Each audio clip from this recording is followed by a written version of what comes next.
지금부터 제55차 비상경제 중앙대책본부 회의를 시작하겠습니다.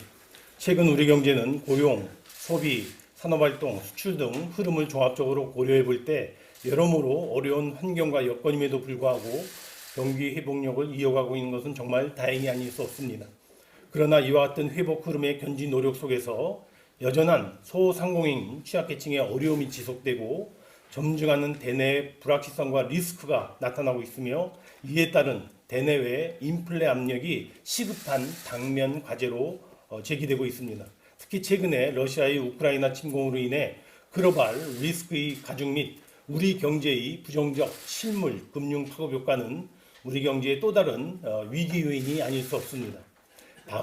다음 주에 대통령 선거일이 있고 5월 새 정부가 출범하겠지만 현 경제팀은 이와 같은 정부 교체기 마지막 순간까지 현안 대응 및 정책 수행에 한치의 흐트러짐 없이 진력해 나갈 것입니다. 먼저 최근 국회에서 확정해 주신 추경 예산은 이달 말까지 90% 이상 신속 집행할 것입니다. 둘째, 러시아의 우크라이나 침공에 따른 파급 역량, 즉 우리의 수출 대책, 공급망 대응, 유가 등 원자재 대책, 금융 제재 대응 등에 대해서는 일일 비상 대응 체제를 구축, 충격의 최소화와 기업 애로의 지원, 그리고 정책 대응 및 국제 공조 등을 촘촘하게 챙겨 나가고 있습니다. 셋째, 또한 인플레 동향과 관련하여 내일 물가관계장관회의를 개최하여 생활물가 안정을 위한 가능한 모든 대응책을 집중적으로 강구하여 시행해 나갈 계획입니다. 이에 더하여 오늘 회의에서는 코로나 위기 극복 및 소상공인 취약계층 지원을 위해 그동안 취해왔던 대출 만기 연장 등 한시적인 지원 조치 대부분이 3월 말 또는 4월 말까지가 그 기한인 바 이에 대한 연장 보완 여부에 대해서도 집중 논의합니다. 먼저 소상공인 등의 부담과 직결된 고용, 산재보험료, 그리고 전기, 도시가스 요금은 4월부터 6월분에 대하여 3개월간 납부 유예를 하고자 합니다. 둘째, 정부 기금인 중소기업진흥기금 그리고 소상공인 진흥기금 대출에 대해서는 오는 9월 말까지 6개월 추가로 만기 연장 상환유예를 시행합니다. 아울러 전 금융권 대출 만기 연장 상환유예 관련해서도 금일 회의 시에 상정하여 논의합니다. 그 결과에 대해서는 회의 직후 별도로 발표해 드릴 예정입니다.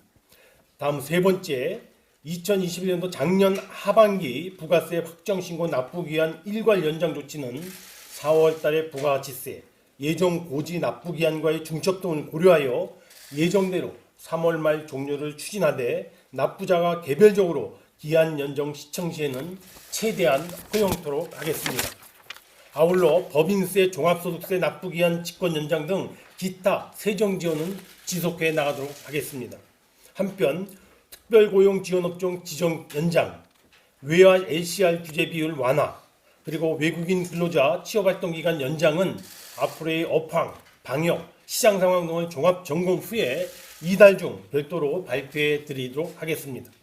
오늘 회의에서는 첫째, 중소기업, 소상공인 대출 만기 연장 상환유예 조치 추진 현황 및 향후 계획, 그리고 코로나19 위기 극복을 위한 여타 한시적 조치의 종합 점검 및 향후 계획을 논의합니다. 둘째, 소득 파악 체계 구축 현황 및 추진 계획. 셋째, 한걸음 모델 금년도 추진 계획. 그리고 마지막으로 창의적 아이디어 촉진을 위한 아이디어 등록거래제 활성화 방안 등 4건을 상정하여 논의합니다. 첫 번째 2개의 안건, 즉 한시적 조치의 연장 보강 여부에 대해서는 앞서 말씀드린 바와 같습니다. 두 번째 안건은 소득 파악 체계 구축 현황 및 추진 계획입니다. 정부는 코로나 팬데믹을 계기로 고용보험 적용의 확대 및 복지 서비스의 전달 체계 마련을 위하여 일용 근로자는 분기에서 월별로, 특권은 반기에서 월별로, 그리고 플랫폼 종사자는 연간에서 월별로의 월별 소득 파악 체계 구축을 완료하여 지난해 말 기준으로 773만 명의 월 소득을 파악하고 73만 명의 고용보험 신규 가입을 유도한 바가 있습니다. 향후 상용 근로자와 프리랜서에 대해서도 간이지급 명세서 지급 주기를 단축하고 국세청 내 소득자료 관리체계 구축 및 근로복지공단과의 정보 공유 등 실시간 소득자료 관리 시스템을 하반기까지 개발하여 구축할 예정입니다. 세 번째 안건은 한걸음 모델 운영 성과 및 2022년 금년도 추진 계획입니다. 그간 이와 같은 모델 작동을 통하여 논의 자체가 어려웠던 과제, 즉 농어촌 빈집 활용, 도심 공유 숙박, 단초점 안경 전자상거래 등 5개의 과제를 공론화하고 일부 과제에 대해서는 신산업 도입의 계기를 마련토록 하였습니다. 올해는 미용의료, 법률광고 등 전문직 플랫폼을 신규 과제로 선정하여 검토할 예정입니다.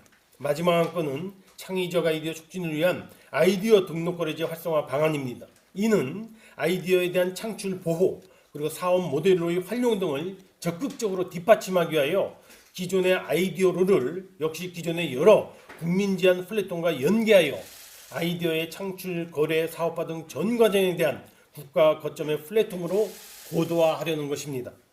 이와 함께 아이디어 거래의 법적, 제도적 기반 조성을 위하여 표절 검증 시스템에 대한 구축, 그리고 관련 분쟁 해결 절차의 표준안 마련 등도 적극적으로 추진해 나가도록 하겠습니다. 모두 발언 여기까지입니다.